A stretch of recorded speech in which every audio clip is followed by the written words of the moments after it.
I'm Devin Gray with Optimized Fitness Performance. Here talking about the 7 best exercises for you to perform if you can't perform squats. The first exercise on that list that I'm going to teach you right now is the trap bar or hex bar deadlift.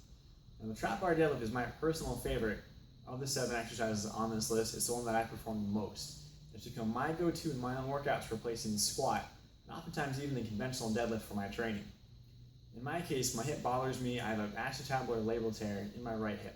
If I squat down too low with too much weight, I'll be sore for a few days. It's simply not safe for me to perform. Same goes for athletes with FAI, or femoral acetabular impingement, a fairly common condition these days in many young and older athletes, especially in baseball and in hockey. So for these athletes, squats just aren't a great option. In that case, the trap bar deadlift is a great fit. It has neutral handles, meaning the handles are held on the side in this posture here. I can use a greater weight. I'm not limited in my grip as much as I would be in a conventional deadlift. Using the high handles, although I can flip it over to use lower handles as well, the high handles keep my hips higher, even on a normal conventional straight bar deadlift, which puts my lower back in a safer position. So my clients that are athletes, nurses in fat loss, or just muscle gain but don't really need to power lift, they're not going to be competing in the deadlift itself. Trap bar deadlift is simply the safest way to get them great results while doing a deadlift type action. One key benefit of the trap bar deadlift is that it's a combination for the legs between the squat and the deadlift. It works your quads and your thighs pretty heavy, but it still emphasizes your glutes and your hamstrings. For many lifters, and especially many Americans, are just flat out weak. Bluntly put, most Americans just have no butt muscles to speak of. They only need to work on glute activation and hip strength, strengthening your posterior chain. Trap bar deadlift is great for that while still training the quads a bit more than a conventional deadlift.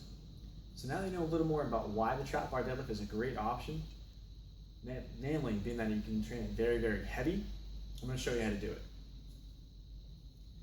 So I teach all my clients to pretend that the bar runs straight across. You see I've got a straight bar here and a straight bar here.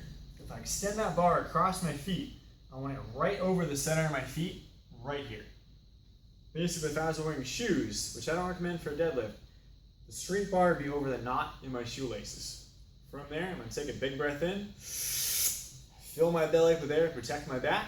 I'm going to pull myself down to the bar, shoulders back, and drive my feet through the floor.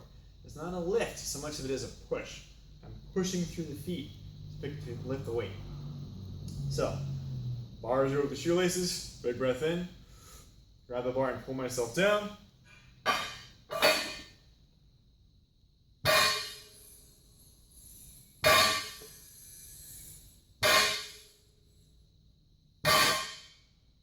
So that's the trap bar deadlift. Myself, I weigh about 170 pounds. I've pulled over 405 pounds on a trap bar deadlift with just a few months of training on it specifically. And I can also use it for a heavy farmer carry.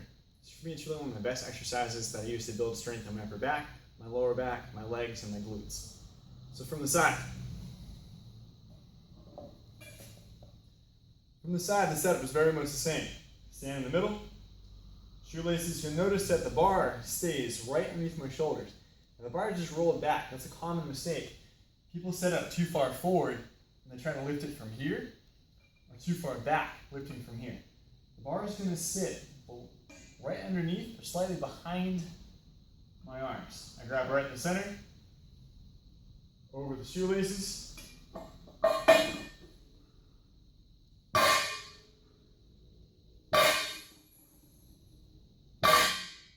That is a trap bar deadlift.